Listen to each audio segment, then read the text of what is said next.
Hello दोस्त, आज हम लोग चर्चा करेंगे पहलगाम आतंकी हमला पे। पूरा देश शोक में है। लगातार ताबड़तोड़ 26 हत्याओं के बाद देश में एक अलग टाइप का माहौल बना हुआ है। सबसे पहले धन्यवाद के पात्र विपक्षी नेता जो इस पर राजनीतिक नहीं करके पूरे देश को एक होने का उन्होंने संदेश दिया है। लेकिन साथ ही साथ चेतावनी मीडिया वाले को, मीडिया बंधु जो इस पर हिंदू मुस्लिम की राजनीति करना चाहते हैं, उनको सबसे पहले चेतावनी की कृपया करके इस तरह की माहौल को पैदा ना करें, क्योंकि देश को एक होने की ज़रूरत है। मैं मानता हूं कि इन आतंकियों ने धर्म पूछ करके जो हत्या की है, कहीं ना कहीं इन्होंने पूरे मुस्लिम धर्म को बताया है कि आतंकी सिर्फ मुस्लिम हो सकता है।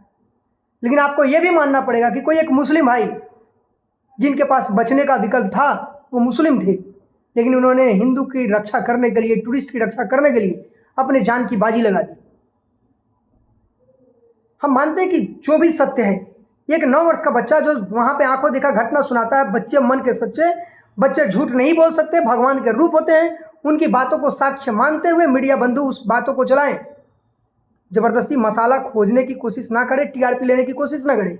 साथ ही साथ सवाल भारत सरकार से, जो इस तरह की घटनाओं पर मनमोहन की सरकार में मनमोहन सिंह कहने वाले नरेंद्र मोदी अभी तक मौन क्यों हैं।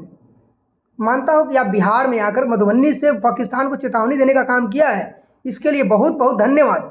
लेकिन साथ ही साथ सवाल तो आपको ये बताना पड़ेगा ना कि इतनी बड़ी घटना होने के 1.5 घंटा बाद वहाँ पे आर्मी क्यों पहुँचती है।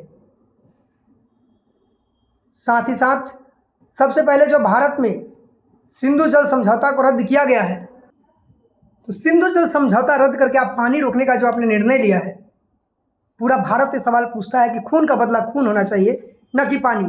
ऐसे में दोस्तों आपको बताना चाहता हूँ, नमस्कार, मैं सत्यम और हमारे साथ है सत्येंद्र सर। हम लोग पूछेंगे सर से कि सर, सिंधु जल समझौता भारत ने रद्द किया है और पाकिस्तान ने शिमला समझौता रद्द किया है, ये दोनों समझौता है क्या, इससे क्या बेनिफिट है और क्या लॉस है, पूरा एलिब्रेट करके बताइए लोगों को। देखिए, पहले तो ये बात है कि सिंधु जल समझौता जो है 1960 का है। उसके बाद हमने 3 बड़े युद्ध झेले हैं पाकिस्तान के साथ, 1960, 1965, 1971 और 1990, 2000 के पास कारगिल का युद्ध झेला है। उस समय भी इंडस वाटर ट्रीटी आप कैंसिल नहीं किए, तो अभी कैंसिल कर देना ये मुमकिन नहीं है, क्योंकि इससे बहुत छोटी घटनाएं हैं ये, अगर आप वो घटनाओं के दृष्टिकोण से देखें तो, ठीक है, तो आप ये नहीं कर सकते हैं। पहला, आप कहते हैं कि इंडस वाटर ट्रीटी के अंदर जो आपकी घटना छोटी नहीं है, लेकिन उस कारगिल युद्ध वगैरह उसके तुलना में, उसके कंपेयर में, लेकिन देश में तो शोक का लहर है ना। हाँ, वो शोक का लहर है, ये बहुत दुखद है, बहुत लेकिन दुखद उसके लिए मतलब उसके तुलना में ये जो है छोटी घटना है, तो आप ऐसा नहीं कर सकते क्योंकि आपने उस समय नहीं किया और ये संभव नहीं है। दूसरा, आप कहते हैं कि इंडस वाटर ट्रीटी के अंदर क्या है कि आप 80% वाटर का इस्तेमाल जो है जो पश्चिमी नदियाँ हैं, ठीक है, उनका ये करेगा, पाकिस्तान करेगा, और 20% अभी कितना कर रहा है भारत, अभी 10% भी नहीं कर रहा है उसका इस्तेमाल। पहले आप 20% तो करो। भारत के पास उतने स्टोरेज कैपेसिटी नहीं है पानी की, और उतने नहर नहीं है कि आप पानी को डाइवर्ट कर सकते हैं। तो आप पहले 20% तो कर ही नहीं रहे, आप कह रहे हैं कि हम 80% भी रोक देंगे, ये तो गलत है, ये आप नहीं कर पाएंगे, ये भारत ये नहीं कर पाएगा। गुस्सा में बात तो बोल रहे हैं, ठीक है, गुस्सा में ऐसा बोल रहे हैं आप, लेकिन डैम बना के तो किया है। अब वो बनने में आपको 10-20 साल का वक्त लगेगा। अच्छा, डैम बनने में तो टाइम लगेगा। आपको पता होगा कि चाइना ने ब्रह्मपुत्रा की जो बेसिन है, उसमें एक नदी थी, उस पर बांध बना के ब्रह्मपुत्रा के पानी को रोकने का काम किया चाइना ने। तो वो उन्होंने बांध बनाया ना, बोला कि हमारे प्रोजेक्ट के लिए चल रहा है ये चीज़, तो बांध बना के आप कीजिए, आप नहर बनाएंगे तो आप पानी का इस्तेमाल करेंगे, लेकिन अभी फिलहाल ये सब संभव नहीं है, ये सब कुछ भी संभव नहीं अगर आप कर देते हैं तो। दूसरा अपने सवाल था कि शिमला समझौता पाकिस्तान फ्लो में भी रद्द कर रहा है, तो गलत कर रहा है कि सही कर रहा है? शिमला समझौता तो रद्द करने के बाद इससे पता चलता है कि पाकिस्तान का जो प्रधानमंत्री और जो एडवाइजरी वो कितने बेवकूफ़ है। आपको शिमला समझौता क्या था 1972 में, जब आपने 1971 का वार किया, उसमें आप हारे, अब पाकिस्तान के 2 टुकड़े हो गए, एक बांग्लादेश आज़ाद हो गया, 45,000 सैनिकों को भारत ने बंदी बना लिया, या आपको 5,000 स्क्वायर मील की जमीन पे भारत ने कब्जा कर लिया। अच्छा। तब जाके शिमला समझौता हुआ, और उस समझौता के तहत ये कहा कि जो आप भाई इंडियन जो आपने हमारे सैनिकों को रखा हुआ है वो वापस कर दो, उस समझौता के तहत वापस कर दिया। कहा कि आपने हमारी जमीन पे जो कब्जा किया है वो छोड़ दो, तो भारत ने छोड़ दिया। कहा कि अब सीमा पे जो है हम शांति बनाए रखेंगे, कहा कि ठीक है रखेंगे। फिर उन्होंने कहा कि अब आप मेरे पे कोई अटैक नहीं करेंगे, ठीक है भाई हम नहीं करेंगे। बोला कि एक दूसरे के क्रिटिसाइज नहीं करेंगे, फालतू बात, बोले ठीक है नहीं करेंगे।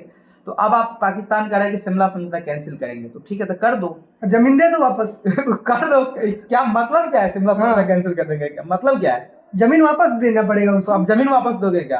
और फिर 45,000 सैनिक को कैसे वापस करेगा? मतलब फिर वो सैनिक मतलब जिंदा थोड़ी होगी। आप ये कह रहे हो क्या कि अब हम सीमा पे कुछ करेंगे?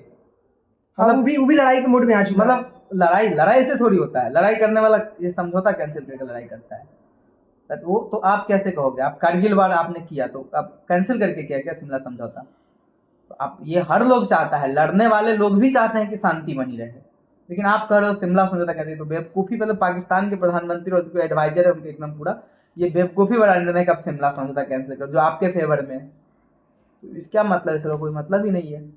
ठीक है, कर दो, लेकिन इस घटना का बदला लिया जाना चाहिए, वो भी पुरजोर तरीके से। बदला तो एकदम लेना चाहिए। हम तो ये कह रहे हैं कि बदला जैसे कहीं भी आतंकवाद की घटना होती है, चाहे वो देश के अंदर हो, चाहे कश्मीर हो, चाहे कहीं भी होती है, तो वो हाँ ठीक है, वो तो गलत घटना का बदला होना चाहिए, लेकिन यहाँ पे होना चाहिए पाकिस्तान ना। के साथ तगड़ा वाला भी है होना अब चाहिए। अगर आपको है कि पाकिस्तान के सरजमी से इस तरह के लोग पनप रहे हैं तो इसका मतलब है कि पाकिस्तान की सरकार उसको सपोर्ट कर रही है। तो भाई पाकिस्तान के सरकार को भी जो है भारत को सबक सिखाना चाहिए उनको कि भाई ऐसा आप नहीं करो। इंटरनेशनल प्रेशर भी बनना चाहिए। दूसरा क्या है कि अगर कहीं भी टेररिस्ट का ये अगर पाकिस्तान सरकार नहीं कर पा रहा है तो इंडियन गवर्नमेंट को जाके उनके टेररिस्ट ठिकानों को खत्म कर देना चाहिए। अंतर्राष्ट्रीय स्तर पर मानवता को शर्मसार कर दिया है। और ये इसलिए कि इससे हमको खतरा है। मुझे कोई मतलब नहीं कि आप अपने अंदर टेररिस्ट पैदा करो। आपने तो टेररिस्ट पैदा किया बहुत सारा, और वो टेररिस्ट का फायदा आप ही को तो मिल रहा है, पाकिस्तान को मिल रहा है। आप ही को तो चढ़ा रहा है। टेररिस्ट से किसको नुकसान हो रहा है? पाकिस्तान को ही तो नुकसान हो रहा है। आपने अभी आपके देश के अंदर जो है एक हाईजैक हो गया, ट्रेन को हाईजैक कर लिया आपने। वहाँ बलूचिस्तान और वो कौन से क्षेत्र था इस साइड का, जो जहाँ के लोग इंडिपेंडेंस चाह रहे हैं, आपकी जो कई पॉलिसीज थी, आपने ईरान के साथ समझौता किया, एक जो रूट बेल्ट वाला जो है गैस पाइपलाइन का जो किया आपने, वो आपको जो ईरान आप पे भारी सैंक्शन ला के बैठा हुआ है कि हमने तो अपने क्षेत्र में कर दिया। तो नुकसान किसको हो रहा है? पाकिस्तान के तो हो रहा है। तो लेकिन ठीक है, आप अपना नुकसान झेलो पाल के, लेकिन मेरे पास अगर ऐसी नुकसान होती है तो हम एक एक करके उनके ठिकानों को नष्ट करेंगे। ये खुलेआम एकदम होना चाहिए कि हम नष्ट कर देंगे। हाँ, बोल करके अभी एक्शन लेना चाहिए। कर देंगे हम। बड़ी खुशी की बात है आपके ठिकानों को हम नष्ट कर देंगे, ऐसे आतंकवादी ठिकाने जिससे मुझे नुकसान हो रहा है। वरना आपके सरजमी पे मुझे कोई दिक्कत नहीं। ये तो करना ही चाहिए, लेकिन ये सब ट्रीटी वगैरह ठीक है अपने। तो चलिए दोस्त, आप देख रहे थे कि सिंधु जल समझौता, शिमला समझौता के बारे में आप सारी चीज़ों को समझिए। ठीक है, देश शोक के लड़ में, और हम चाहते हैं कि सारे युवा, बुजुर्ग, साथी जितने लोग हैं देश में, एक तरह से शोक के लहर में कैंडल मार्च जरूर निकाले जहां भी हो, और पूरे देशवासियों में खबर जानी चाहिए कि इस पर पूरा देश एक है, और किसी तरह की राजनीति से बचिए। थैंक यू, दैट्स ऑल, नमस्कार। एक और चीज है ना जी, आप ये भी बोलिए ना कि आप अपना विचार तो बताएं, और कमेंट में आप अपना विचार बताइए, और वीडियो अच्छा लगे तो शेयर जरूर कीजिएगा। धन्यवाद।